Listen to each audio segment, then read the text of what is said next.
Okie dokie. Um, where am I? Oh, there I am. Okay, so I forgot my tasty beverage. So here's what I'm going to do.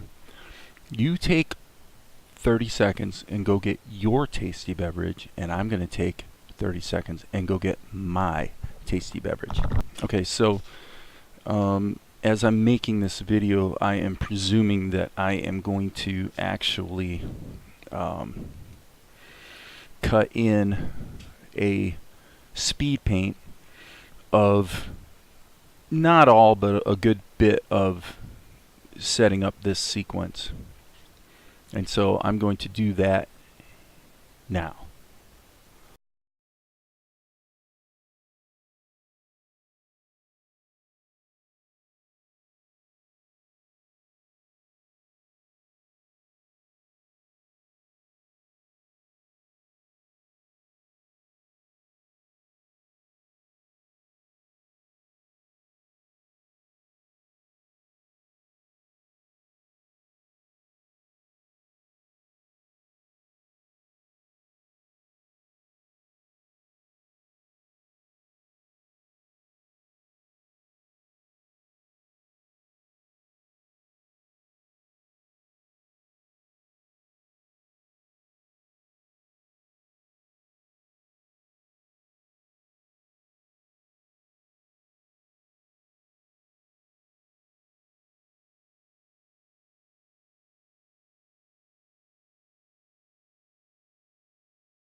Okay, so that was the kind of the rough pencil test. So this is interesting because we, as we were going over the story, you know, if we go back here, the latter part of this animatic in OpenTunes, there are a number of things about it that have sort of been refined and fixed up that we think really we want to change, including some costuming stuff. So that means that basically this stuff needs to be redone. Some of the poses and characterization I really like, so it's kind of hard to say see you later, but you know, the presumption is if I can do it once I can do it twice, right? So and now I am working more in Blender Grease Pencil, so for that reason, I'm closing my render window, by the way. For that reason, it's not a horrible thing to go back and, you know, just see if I can improve things. Now, so we're kind of at an interesting crossroads in the production cycle because we've spent a long time, like many, many months, just figuring out what the workflow needed to be, and it's become an interesting balance between using OpenTunes and now Blender 2.8 and Krita to create this show. And let's see here, I'm going to pull down the video edit. We're actually doing the editing in Blender 2.8. And so at this juncture today, we were at about 5.5 minutes, a little more than 5.5 minutes.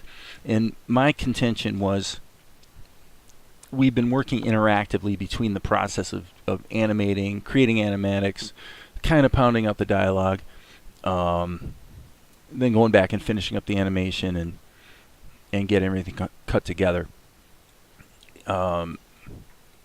So I sort of reached a crossroads where I said, you know, I feel like I've got the basic tools and techniques down to the point where it's no longer a question of how we're going to do this or that. It's just a question of what we want to do and then what's the right tool for the job at the time.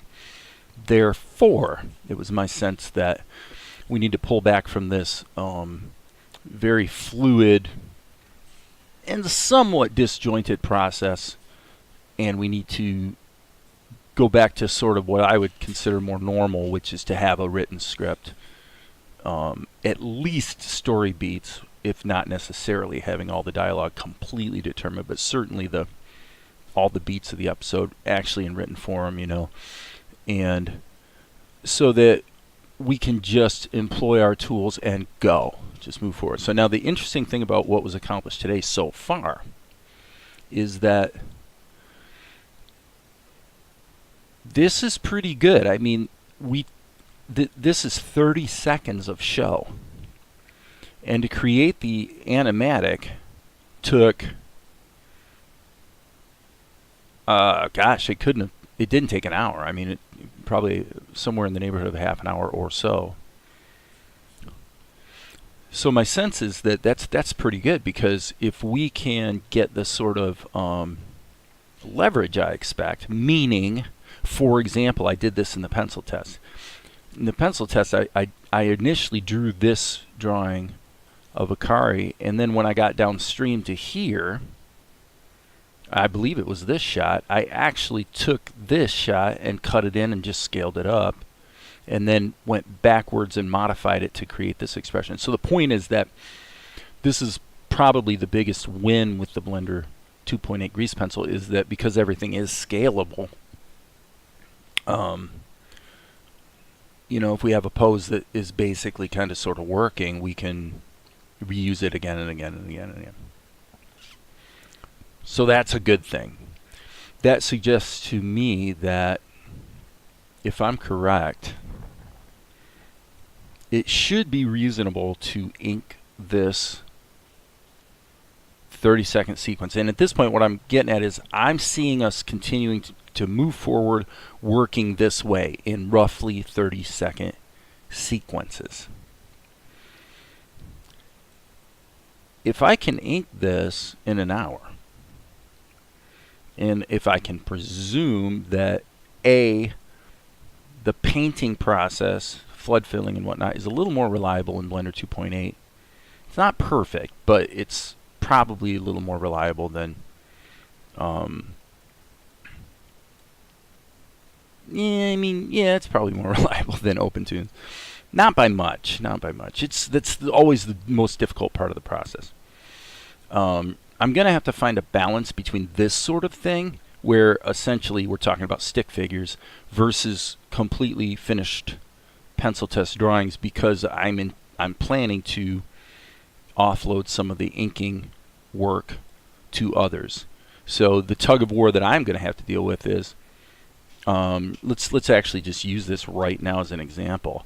Okay, let's go into draw mode. So the question is simply this: if I go in here and I create this shot of Zen, okay. And by the way, everything I'm saying is also qualified by the fact that we have to get the lip sync in there. And there will be secondary animation, but for the most part, I'm planning most of that out in this sort of pencil test stage. So the question will become this: is it just as fast to either in other words, if I'm going to take the time to tighten this up, so I'm going, essentially, if I use comic book parlance, I'm going from a breakdown to regular pencils. Okay, when John Buscema used to do comic books back in the 60s, normally he was doing breakdowns, which is more like what you see here. And, he'd put in enough of an indication so that you get that John Buscema feeling of the anatomy, which was very distinctive. Same with Jack Kirby.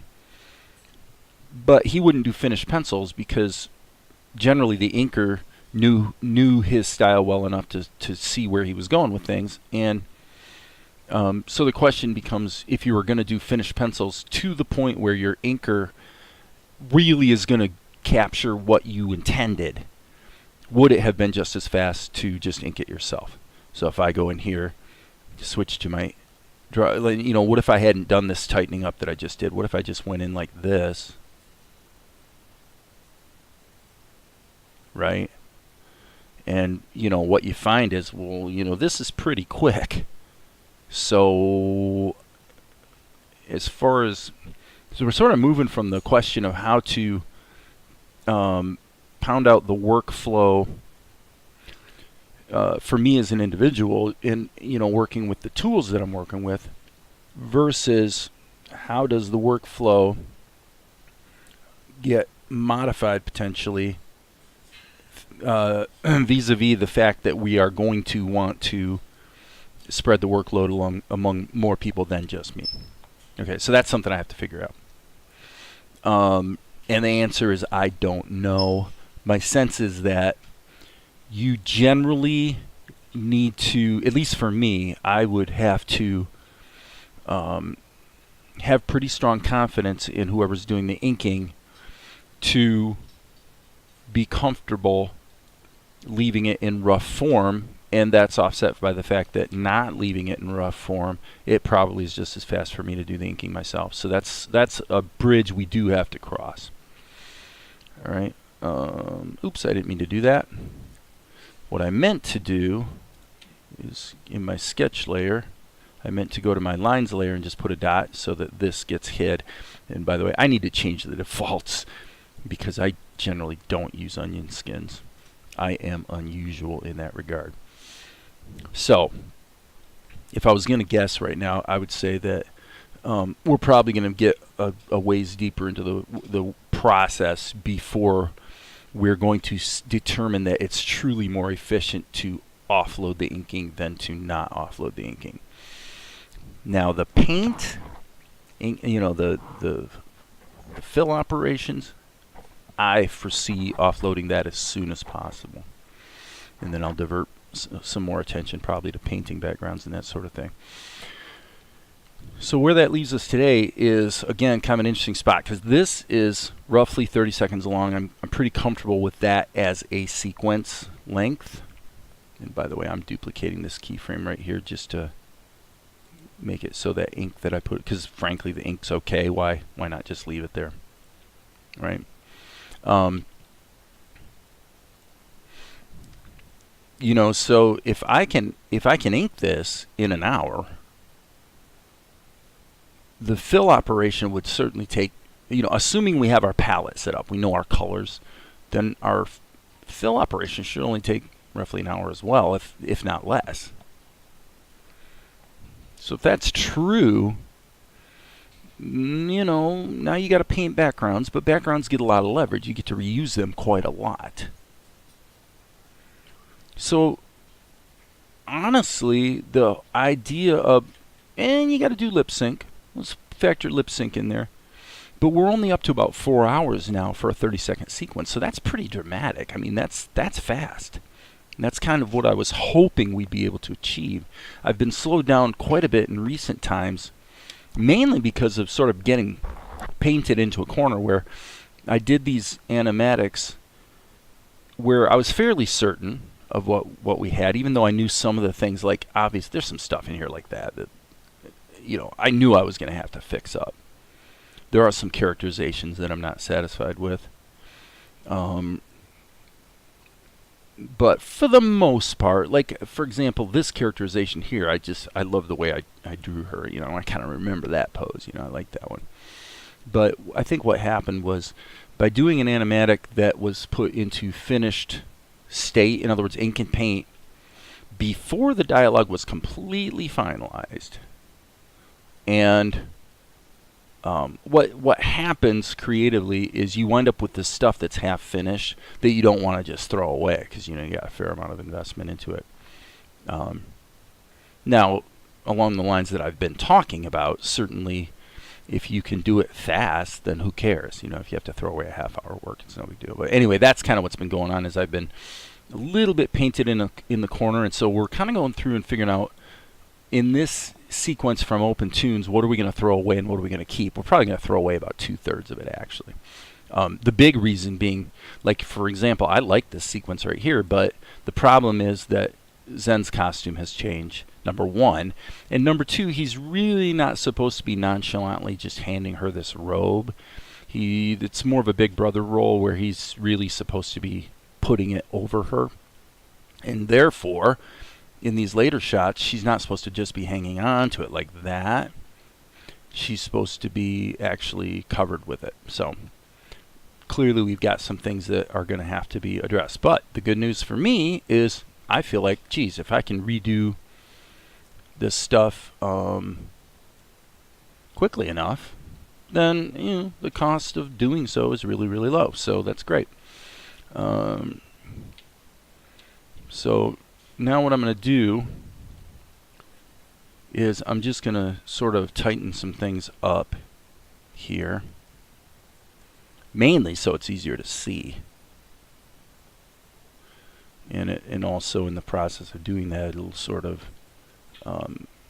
firm up the, I guess the word I've been using is characterization. You know, making sure that the characters look the way they're supposed to look. There's something about this shot. I don't think it is this shot. I think it's actually this one. Yeah. This shot, this is a good thing about Blender is we've got this infinite canvas. So I liked the framing here. But then as she's exclaiming, she drops her strap and then she again realizes oopsie poo and picks it back up. So in order to tell that story, I really need to have the camera out further. So probably the thing to do at this point would be, let's just take a real quick step here on the dope sheet and let's do some camera keyframes in constant interpolation mode. In other words, the keyframes I'm going to put in there here are strictly for positioning the camera. They're not going to be camera moves. If I want to go back and use normal interpolation for some camera moves on one shot or another, fine. But at this point, I just want to get the camera's basic initial position fine-tuned. So I'm going to just do that so that we insert a keyframe. And now what I'm going to do is just go through and see if I can find any problems. Okay, yeah, so right here we have a problem. So I'm going to go to this frame. Now, I got into this a little bit when I did the Blender grease pencil video where I had my characters all broken up into separate grease pencil objects. You run the risk of the same thing here, which is that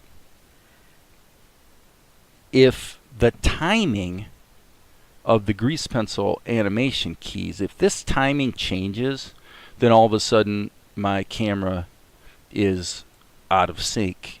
It's completely out of sync with the animation. So that is something I want to be cognizant of, and it's one of the reasons why I really want to do as little camera animation here as possible. My sense is that what I probably want to do is I want to refer back to this actually for a second.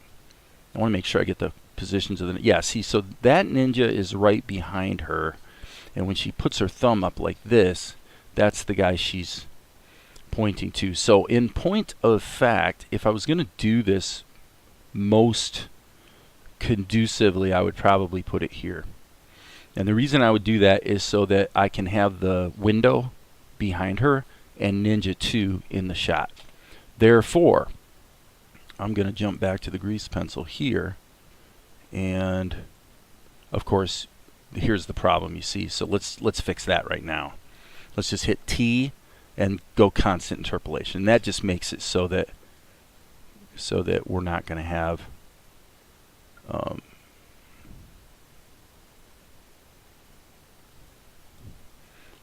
this gradual move. So let's go.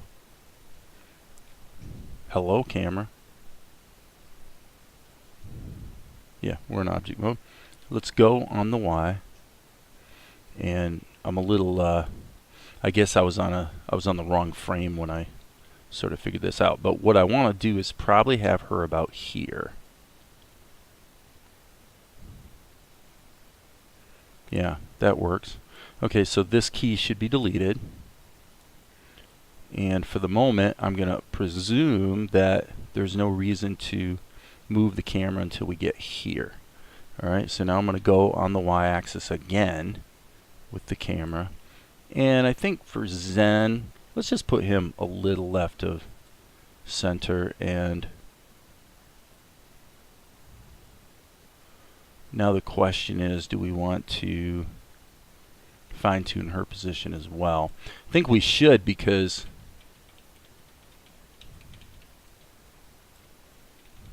so I'm trying to find the key. I'm definitely going to have to open another window that has the regular dope sheet open for editing purposes, so that I can leave this on the grease pencil. Dope sheet. Okay, so now so this is the basic problem we have, and I'm going to stop. I'm going to delete these keyframes, because now we're getting into a situation where we're going to be compensating all over the place for the fact that the framing is really wrong. So my point really is that you want to get that right in the drawings. Okay, so yeah, so here we pulled out a little bit, and so I want to address this specifically, because actually the whole reason we're pulling out, sorry, we need to select the grease pencil object so that we can get into draw mode. Okay, so what that means is that, and I don't want to draw too much. Basically your floor would be here-ish, but what I want to do is draw enough that I can grab this section right here and just copy and paste it into later frames. Actually, let's put the floor a little bit higher. Okay, and then just getting back to here, let's make sure that we know, I know Ninja 2 has been kind of forgotten since back when he climbed into the room.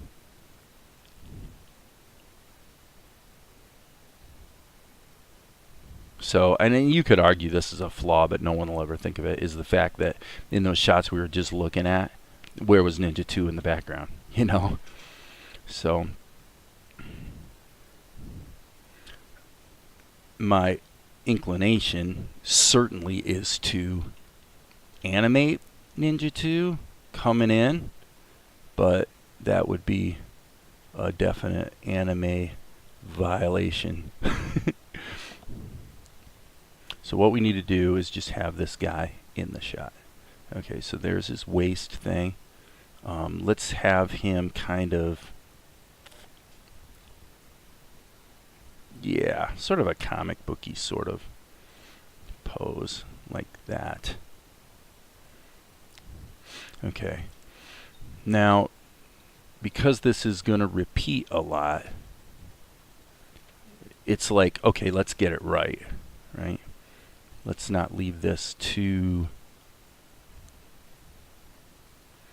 let's not leave too much to the imagination. If we're going to cut and paste it, we don't want to take a drawing that is really not quite correct and then copy and paste it into a dozen other frames. You know, let's get it right first.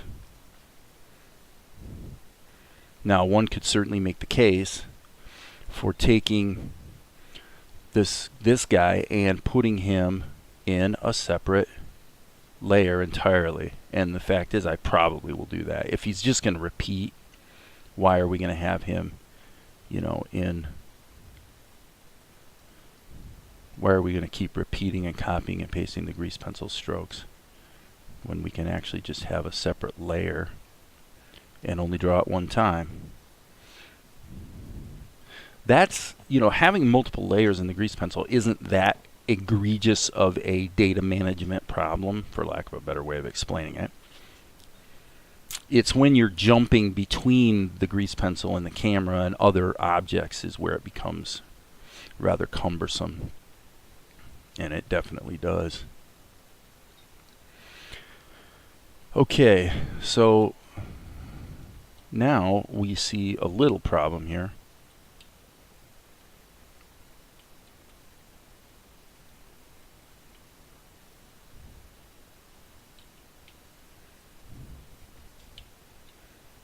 Okay.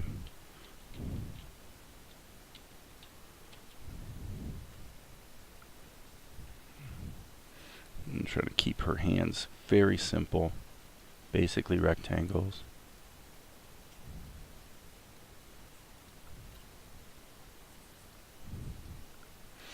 Okay. Okay, that's not too bad. So now I'm going to just go in and do a little erasing so we can figure out what we want to repeat. I would say this needs slight correction because frankly his knee would be a little bit more anchored to the floor. And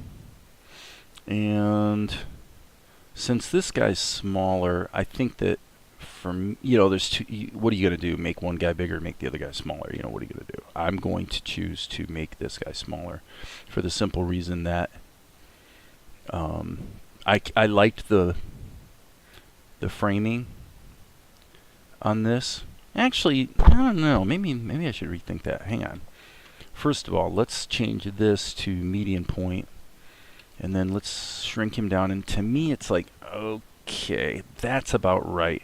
But honestly, this isn't. I have to admit, this is probably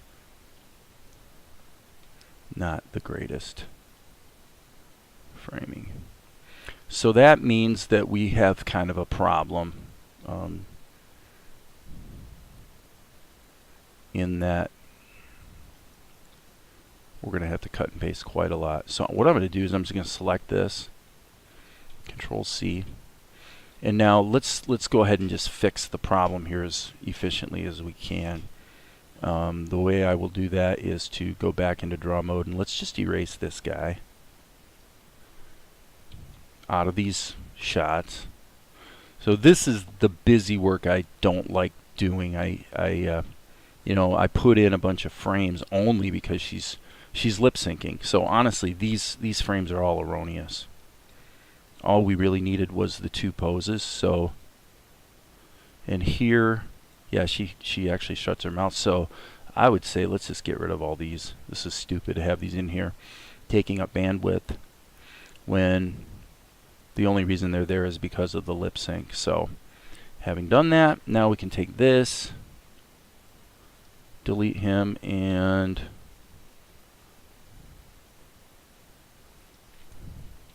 now here it makes a little more sense because she's actually doing something.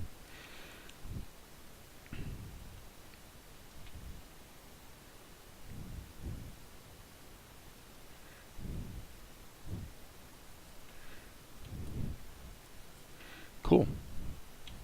I think that did the trick. We can copy this frame from earlier, so that means that we can go back to this shot right here, and let's get this guy, both his scaling and his position correct.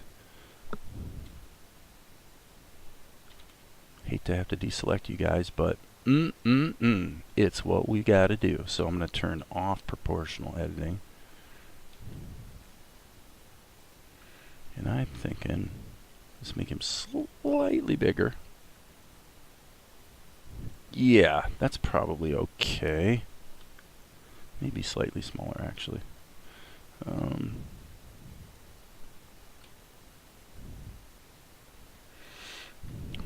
Let's see. If he was more like this, then that would be fine, except this guy then would have to be slightly smaller, I would say.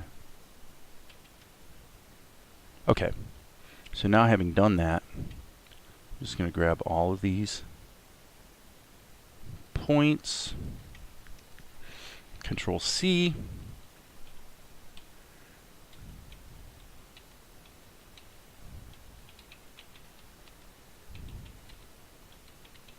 okay, so that's fine. No big tragedy having to do that. At the ink stage, they're only going to have to be drawn once. So, okay, so we're going to have to tighten up these drawings for sure. Okay, and so let's go back into draw mode, and boom, boom, boom. Okay, so yeah, and here's another reason, another good reason actually, to make sure we put Akari on a separate level from these guys, because here obviously she's covering him up with her hand now. You know, and also by having him on a different layer, I could go ahead and just make a new choice and put the hand in a different position as well. But for now, I'm going to stick with what I have. Okay, and so now, yes, let's just do this. Let's erase. Erase.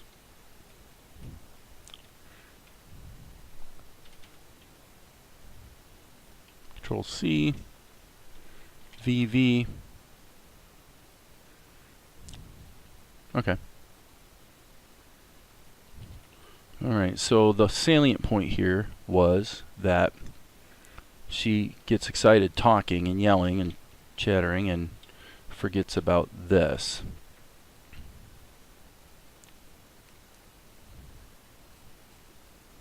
Her strap. So.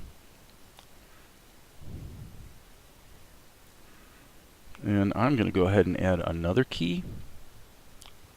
1, 2. And we'll just put it kind of like that. So that's pretty accurate to what it would be. Not so worried about her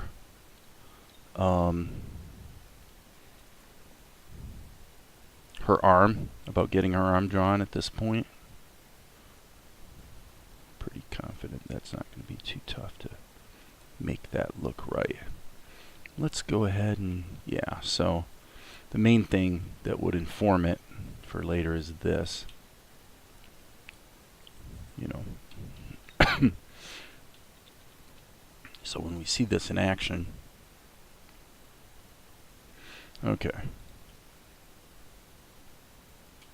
Alright, Now my sense is that this probably should come a little earlier, and if it's going to come earlier, probably these should as well. Okay.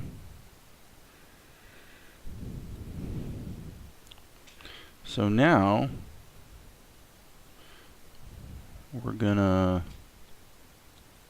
actually draw that line right there, just so it's in the correct spot. Okay.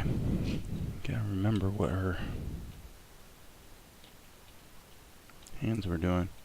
So yeah, for me, the tug of war is always the fact that getting the basic animatic / pencil test blocked in is usually pretty quick, and then it's actually the fine tuning and the corrections is really where all the time goes, actually.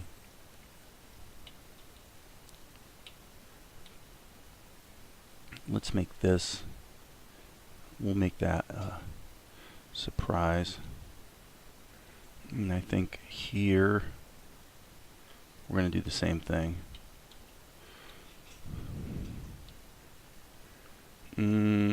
What the heck did I do with her hands? Oh. Okay, so this is, I put that on 3s, so it's definitely a fairly quick action. So I'm just going to indicate her fingers here. And I'm going to rethink, well, actually that's fine, because this is supposed to be her grabbing the actual strap. And this all happens very quickly. Bloop. Right, so that's fine. Looks good. So we've got this. This might be one of those leverage things. You know, why are we not going to go like this?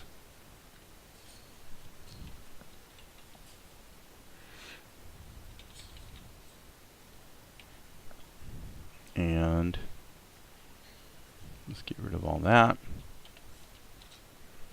and paste in that.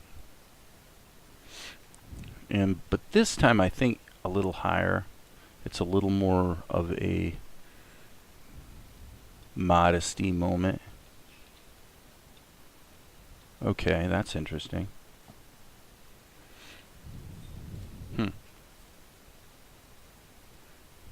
What is this? My question right now is, what is this? Okay, what was that?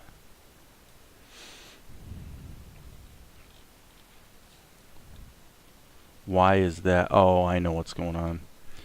This is definitely a Blender thing. When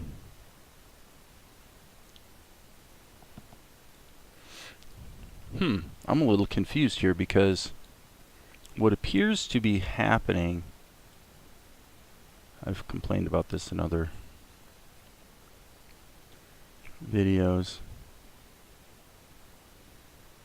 Blender is not necessarily super smart when it comes to knowing your intent with keyframes.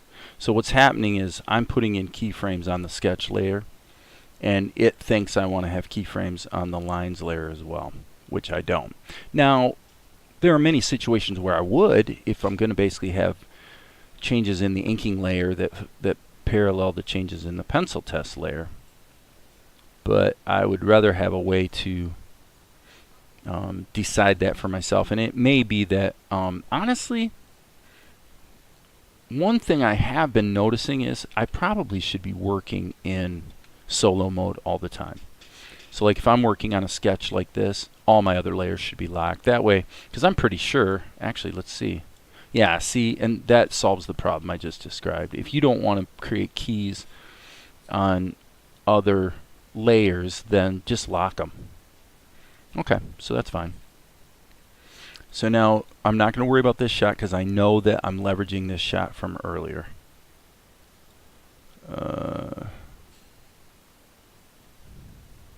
Right there it is.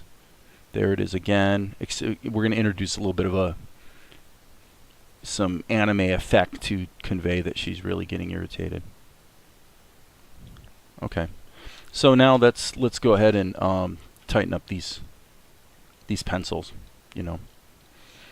Alrighty, so we're in the sketch layer with the draw pencil, and let's rock and roll. And so what I want to do now is, this is one of my most favorite-est things to do, is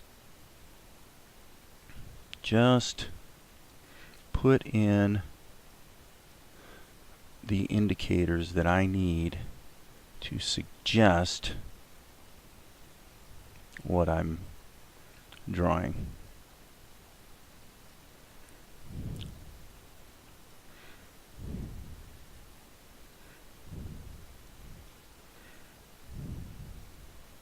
Okay, so this is up here.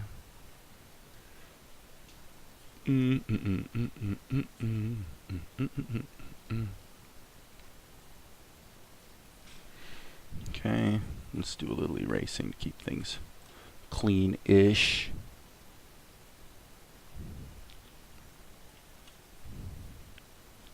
Cleanish is good. Now this is a great example of using the blender grease pencil to save yourself work. Frankly, if I'm going to draw her hands holding this strap thing in an earlier frame, why am I not just cutting and pasting it into this frame? Well, that's a great question, and the answer is I probably will. I probably will at the ink step. Okay, let's make her neck just a little slimmer. Okay.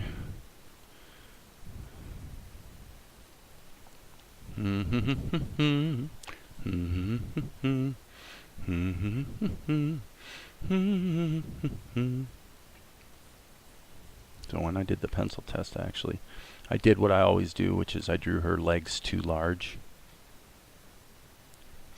So I had to go in and scale them down. That's totally typical for me. Again, I come from sort of this comic booky approach background where I have the proclivity to draw characters with somewhat longer legs. And she still is definitely not in a, she's not a garden variety anime type of anatomy, I would say. Maybe she should be. I don't know. I'm kind of keeping to what I've been drawing. What I've been drawing all along seems to have met with approval, so I'm not inclined to change at this point for no good reason, you know. Now, as far as his clothing goes, he's supposed to actually have more of a... Yeah, there would be some sort of belt for sure. But he's basically... Well, the reference I'm looking at has long sleeves, but I'm going to assume that there's basically two things with Zen that need to change. One is he was too bulky. I really made him too gargantuan. So that has to change. And then the question was, does he have sleeves or not? And I'm going to say, let's not, because we do want to see that he's a very buff, capable individual. So, however, I just made a mistake because we do want him to have leggings. Just as the ninjas do, actually. Everybody tends to have leggings in this situation. So we'll go with that, and then if we, let's just block in his anatomy here, and then what I just want to do is be careful to make his arm not quite as monstrous as it had been. Okay? So that's pretty good. One of the rules you learned from, you learn it in Disney Animation, The Illusion of Life book. It's a classic tome on the Disney animation style, is that you balance curves against straight lines. So if I'm going to have his bicep be a good curve, then I want to tend to have the back of his arm be more of a straight line. You just find that they balance each other out. Not totally sold on my anatomy here. I'm going to go ahead and adjust a bit.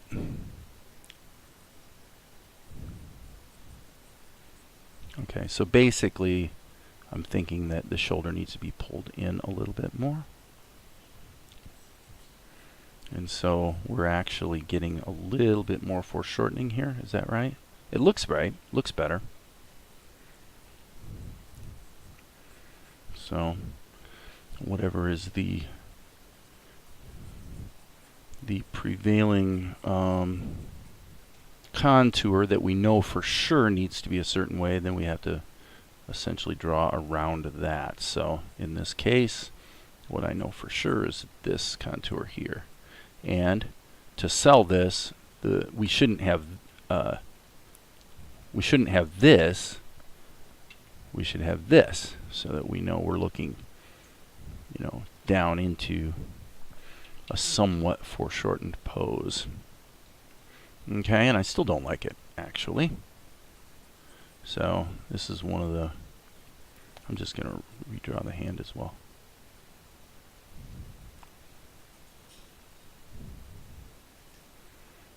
This should not be nearly as difficult as it seems to want to be. But I've actually found this to be a really common problem. What you're drawing is contours, but what you're really dealing with is a three-dimensional volume. And so you want this, this line keeps wanting to come out. Why? Apparently because of the propensity to not want to draw it accurately foreshortened. Okay, so here's a ball. Where would his elbow be? If his elbow is there, then again, this can't be that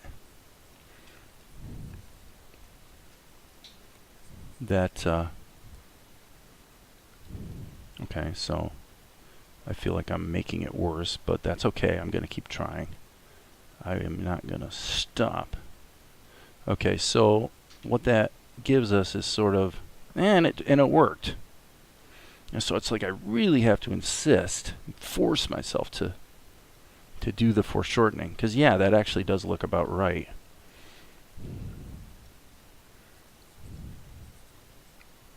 Okay, good enough.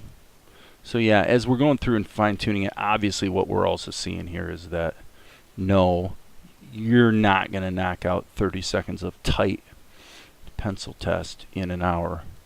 But even so, it's still pretty encouraging, because even if this took 3 days, even if it took 3 solid days, to knock out 30 seconds of animation in 3 solid days is great.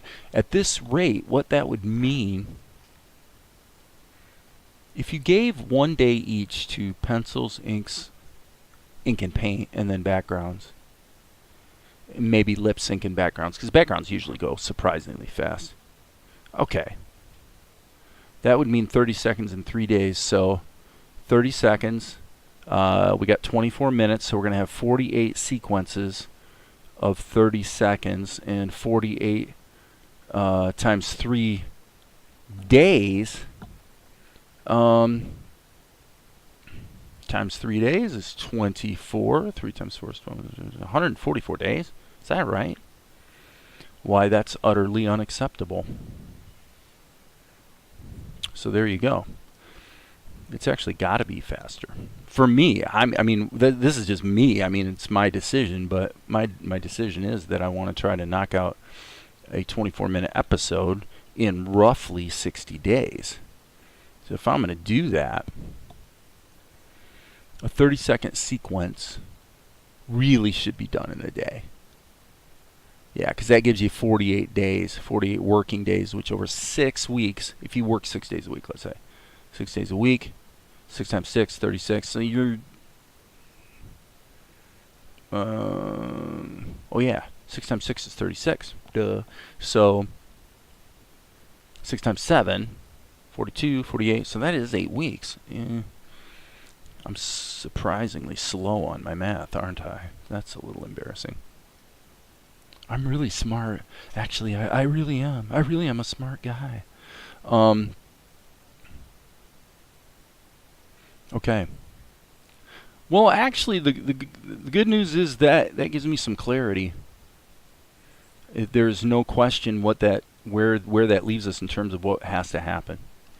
If I want to be able to crank out an episode in 60 days, then there's no question that what has to happen is 30 seconds of show per day.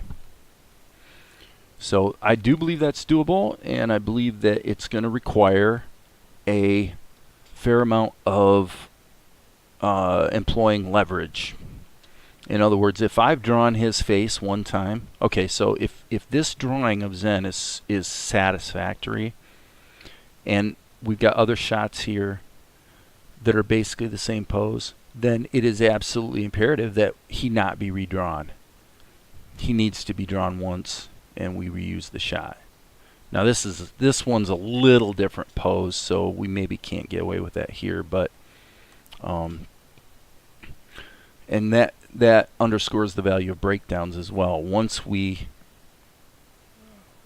drawn stuff once, we should be able to use breakdowns to indicate the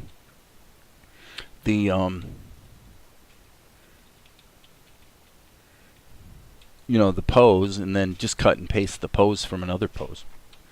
That's what we want to accomplish. Now there is a bit of a clunk factor in the fact that whatever you ink and paint in separate levels becomes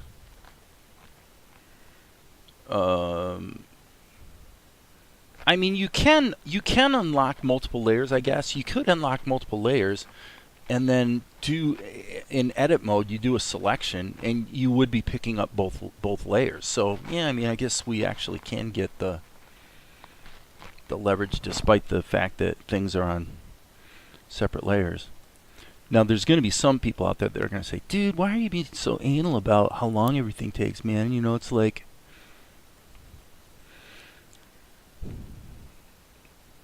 you know, what matters is that it's good. And that's true. It's just a goal for me. You know, it's just my goal. I would like to, you know, this has been months and months of sort of figuring out what I'm doing. And now that I've sort of figured out what I'm doing, I don't want to, you know, now I want to try to accelerate the process.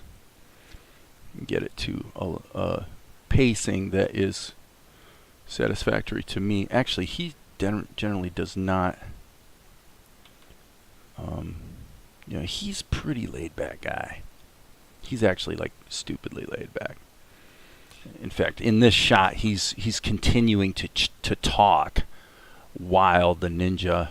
It's essentially this shot. It's this shot right here.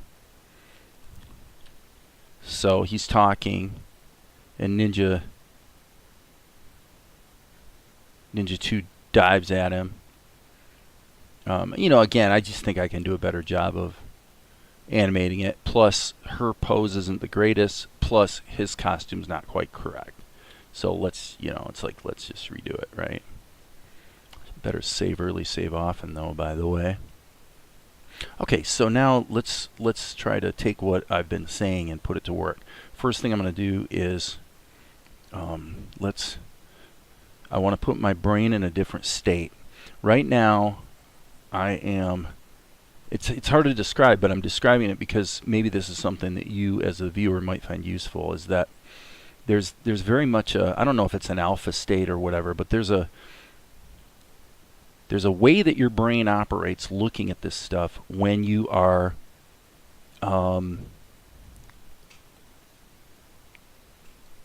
pulling out and seeing the whole thing and really seeing the context and drawing fast. It's a little different than you know, the way I've been feeling it most of the time I've been working here while I'm talking about this stuff. And when you get into that state, it does help. It helps to draw more accurately, I've found. You can move a little more rapidly and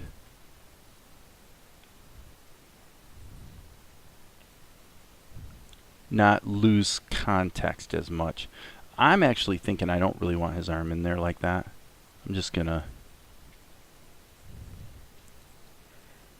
gonna say there's a slight indication there, and well, I mean, why draw it if we don't have to, you know? Okay, let's pull out a little bit.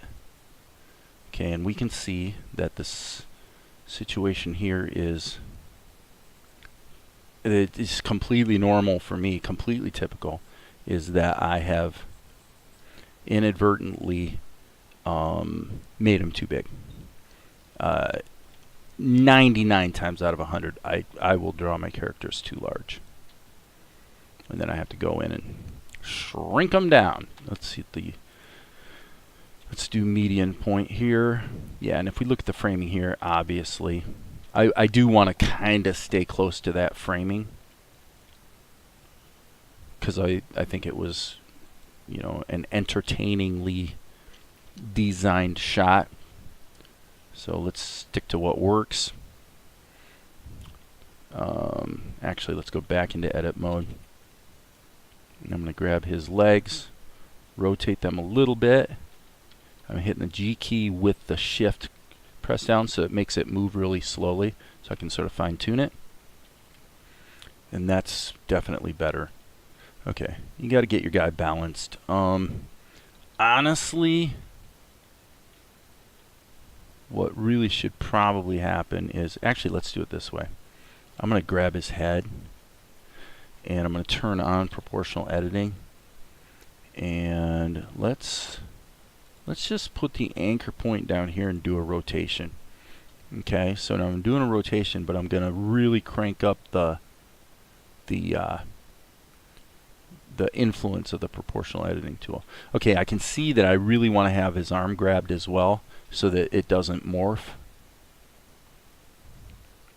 But as you can see, this is where I started, and look how, once I moved it, look how clearly off balance he was. Okay, way better.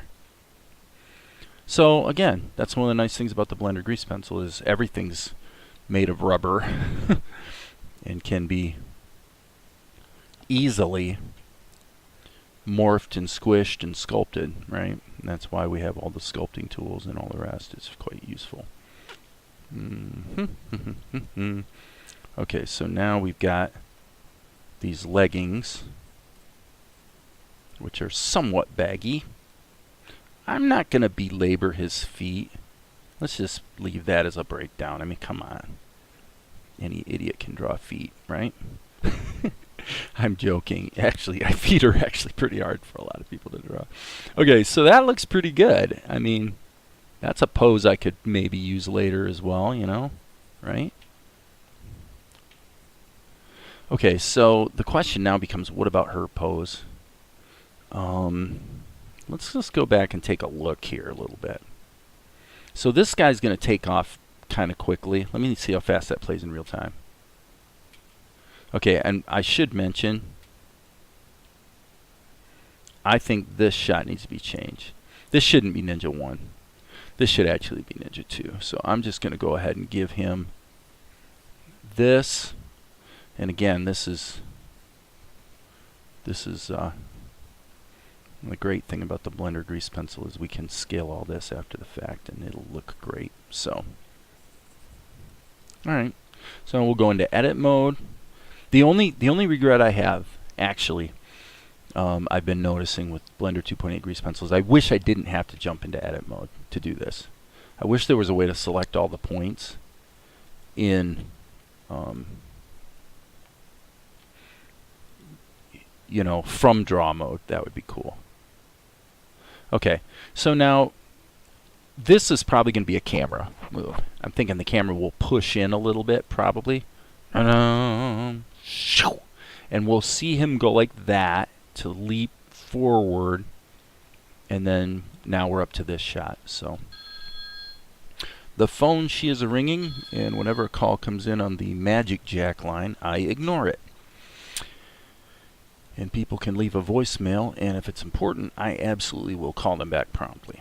But I can tell from the number it's not important. So, all right. So now we're let this play a little bit. What exactly is going on here? These ninjas were trying to kidnap me. Are you sure they were trying to kidnap you? And did you give them a chance to speak before attacking them? Besides, who would send such poor excuses for shinobi, if they are shinobi? Okay. Very good. So now again we're into sort of a layering situation where probably what will happen is Zen will be on one layer because he's going to repeat. And this is a Blender thing. You know, I'm going to have to work out the working with layers. It's clear that having a layer for sketch, ink, and fills does make sense, and shadows. But honestly, what I really want, I'll tell you the truth. I'll tell you a little secret. I honestly wish there was another level of layering. And I say that because for me, and in fact the software I've been developing myself, the way it works is you would have an object or a drawing or a cell or sequence that is effectively one layer, but that layer has sub-layers that are like for ink and paints and fills and shadows. Okay, now you do have that in Blender. Simple. You just create a new grease pencil object. But as we saw in a previous video, having to jump from grease pencil object to grease pencil object and then in and out of edit mode, in and out of object mode, back to drawing mode, becomes very clunky, very fast. So it's a little problematic because the natural decision about what should go in a separate layer basically has to do with what's repeating. If we have a static picture of Zen and the ninja's going to fly across the screen, why in the world am I going to draw Zen twice? For every frame where the ninja's moving. That's stupid. You don't want to do that. So you could put them in separate grease pencil objects, but what makes the most sense is to just put them in separate layers. But like I said, if it was up to me, I would have at least one level of grouping in layers where one layer could represent a character and then it would have its own ink and paint sub-layers. That's just my preference, you know. Call me anal. Or opinionated, I suppose.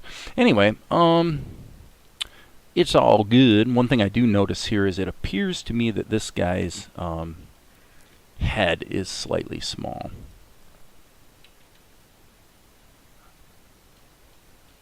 Okay, so let's roll down the influence here. And I gotta zoom out. I don't know, in Blender 2.8, I actually don't know where the setting is to make it so that all these orange dots are a lot less visible.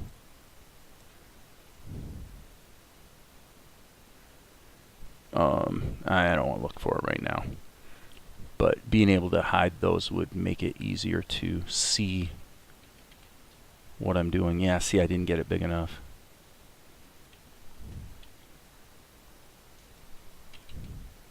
That's pretty close. Okay. So now back to the problem at hand, which is we got to decide what the heck is the car going to be doing right here. She's been standing beside him. You know what I'm going to do? By gum, I am going to see if I can cheat. Let's grab this and paste her in we're going to want to shrink her down a little bit. So let's put the cursor at the base of her feet, and then let's bring her down a little bit.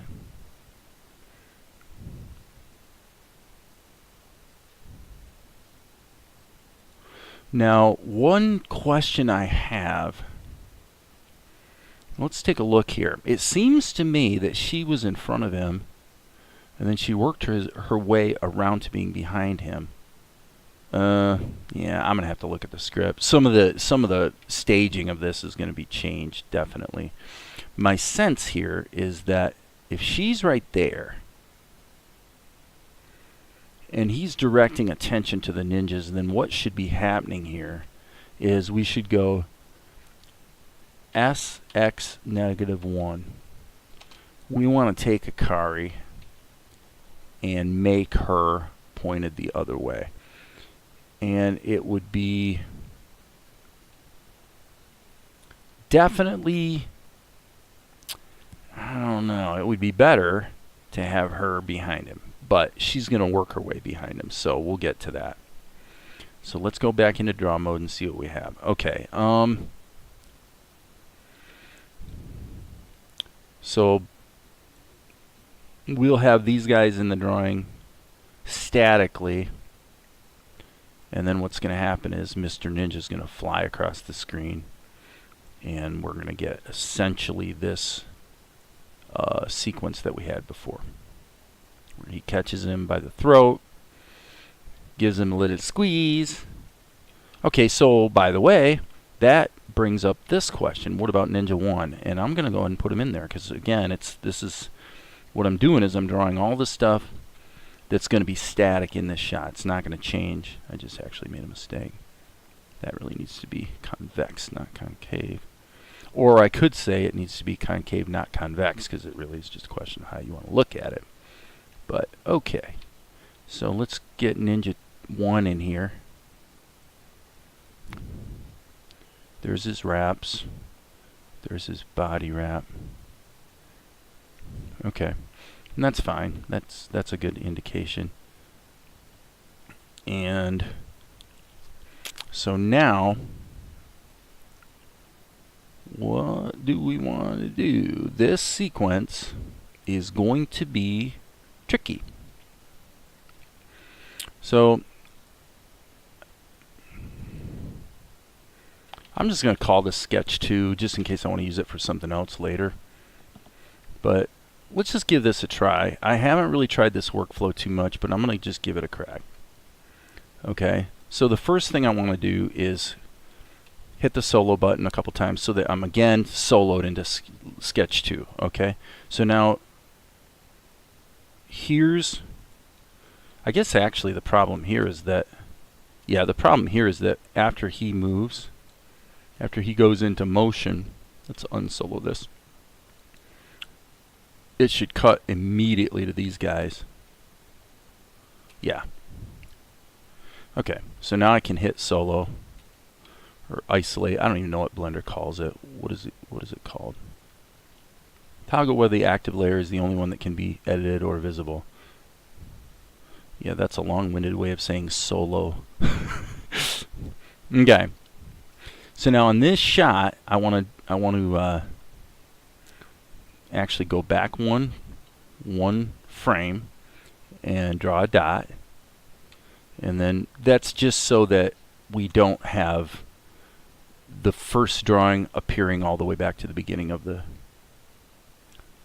show, the sequence, I guess sequence. Okay, go from the known to the unknown. All I want to know is where's the guy's head gonna be.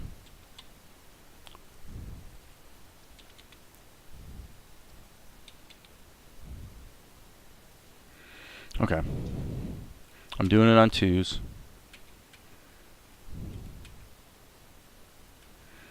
Okay, so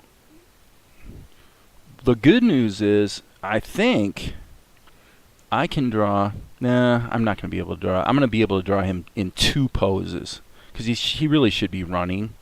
He should be run, actually run, jump. And then here, I'm going to say, honestly, this should be higher like that.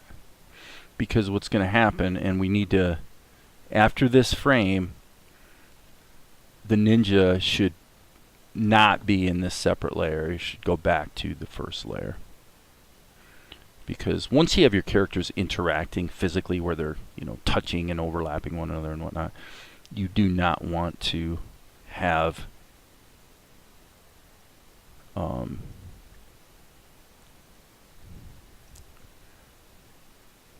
you don't want to have them on separate layers. It just makes things really clunky.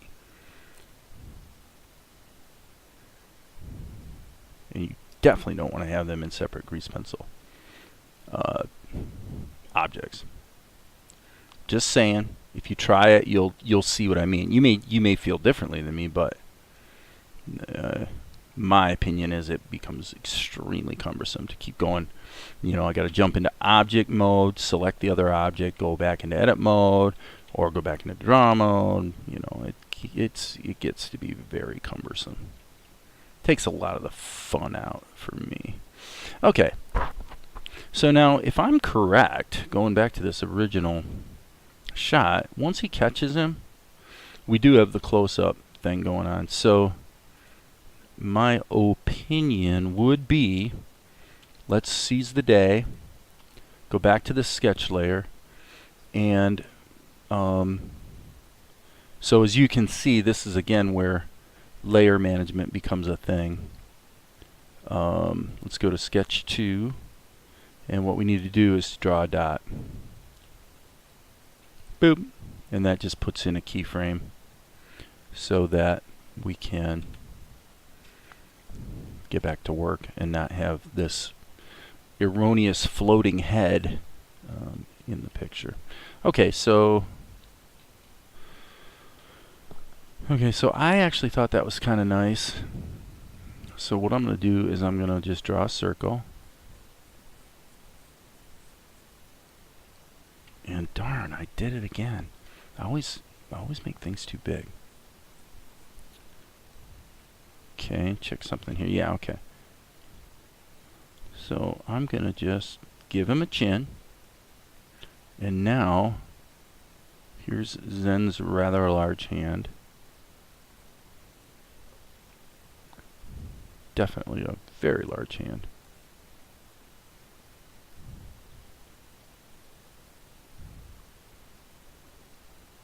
Okay, and here's what we're going to do. Even though, I mean, technically, I did have a bit of an expression here. You can see on Mr. Ninja. However, I am going to repeat that here. Sometimes it's good to just actually, especially when things are going by really fast, you know, you sort of repeat certain things.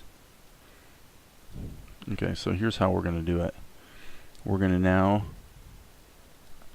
duplicate, go forward 2 frames.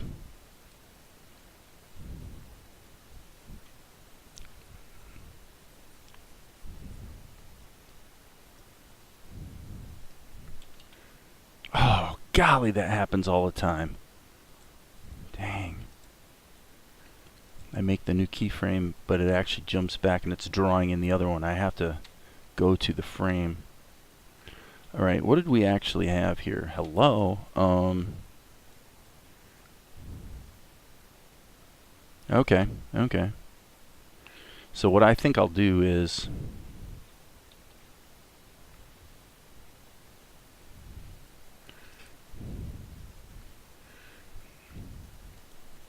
because we do want to be a little careful here because I actually had a similar effect earlier.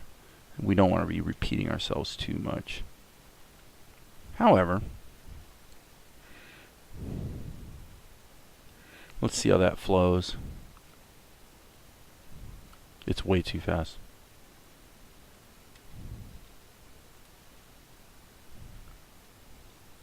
Okay. So, again, this is where it gets a little clunky. But, okay. Let's turn off the soloing. And now what we need to do is let's move this way downstream. Let's not even make any bones about it. This is going way downstream. Okay. This is the problem. Okay, so what I'm going to do is I'm just going to spread these guys out. 1, 2. Okay. So for this frame, let's see what we've got. Okay, that's interesting. It's the constant thing you have to really be vigilant of in Blender, and that's why I was soloing my layers. It's like invariably you start drawing and realize you're in the wrong layer. It happens so much. It's nuts. Nuts, I tell you. Nuts. Okay. So I'm going to put his head here. We'll move that to there. So we're going from here to here, and that definitely calls for a tween. So 1, 2, well wait, 1, 2, 3, 4. Okay, so we're going to duplicate this. Okay, how did I count that out and then have it be wrong? Okay, this is on ones, it turns out. Okay, okay, fine. So that's a little bit crazy. I don't know if you guys know what I'm talking about, but somehow I managed to put this on ones when I meant to put it on twos. There we go. Okay, so now let's go here. Boom. Let's just see, we're going from here to here. So we'll just, and remember, you know, this guy, I don't know, I'm not going to say I'm only going to draw him once. I'll probably only draw his head once. Let's see how that feels. Okay. That seems abrupt to me. I'm going to put in one more tween. So essentially what we have here is the idea that Zen is going to catch him.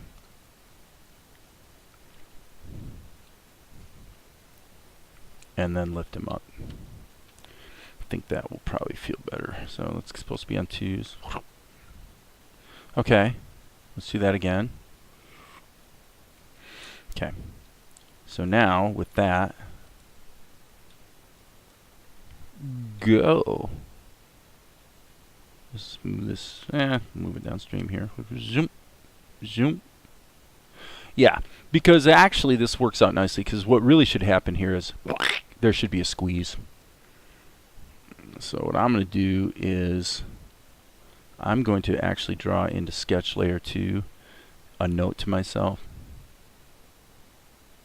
Squeeze Zen's hand. Not going to do it right this moment, but that's on twos as well. And zoom. Okay, so then what's going to happen is we're back here, and we probably need to give it a little bit of a breather. Zoom. Yeah. Okay, so let's stretch this out a bit. So what's going to happen is catch him. It still feels abrupt. Yes, okay, from here to here, that's on twos. Let's put that on fours.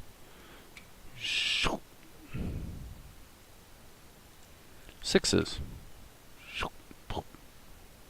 Yeah, that's got a nice pace to it.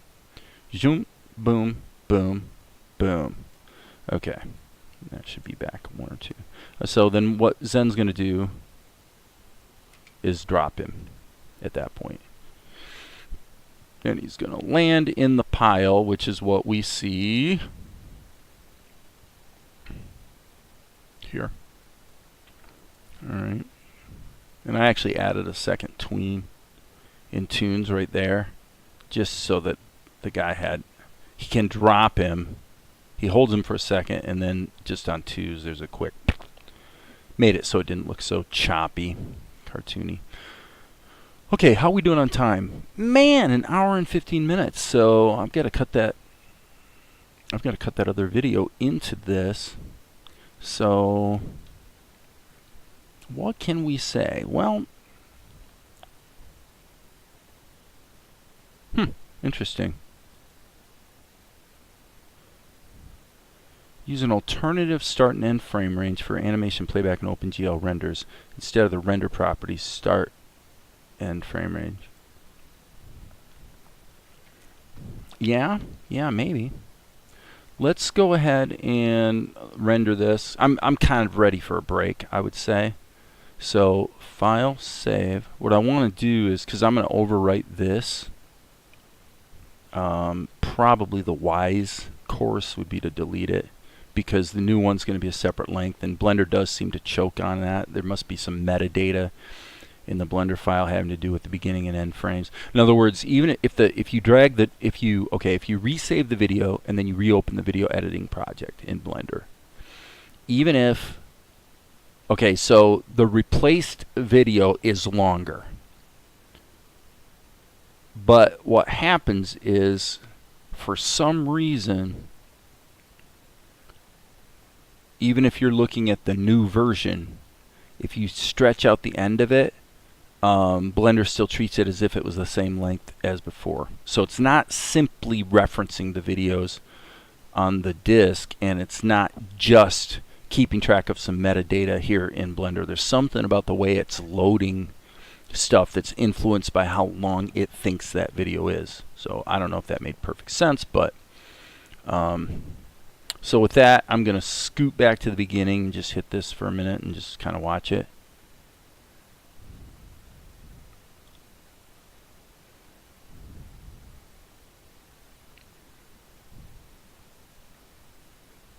Okay, so definitely have to tighten up her drawing.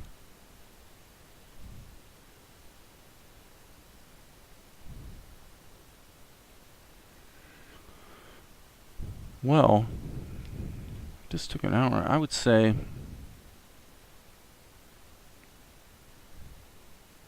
and he's going to drop him, and that will be the end of the sequence. That will be the end of the sequence. And why? This is an interesting question. In the video edit, we see that the time indication is based on time. But here in my, it's because it's the video sequence editor. I wonder if that's something we can change. I wonder if you can change the time base. Just because I don't want to have to do the math to know how long this is. But anyway, I know it's in the neighborhood of 30 seconds. So with that, I'm going to go ahead and render. And gosh, that'll be it for a while. But as you guys know, there will be more.